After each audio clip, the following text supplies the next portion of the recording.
Metchley Fort lies on the course of a Roman road, Icknield Street, now the site of the Queen Elizabeth Hospital and the University of Birmingham. It was constructed soon after the Roman invasion of Britain in 43 AD. The fort was around 200 square metres and was defended by a turf and earth bank with a timber wall, towers and double ditches. Within the fort there were timber buildings including barracks, a granary, workshop and a store.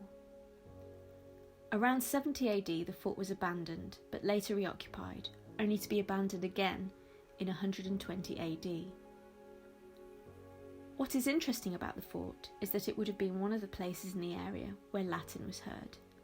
Then, in the late 19th century, nearly 2,000 years later, the University of Birmingham was built. The university played an important part in teaching Latin to boys who were excluded from Oxford and Cambridge.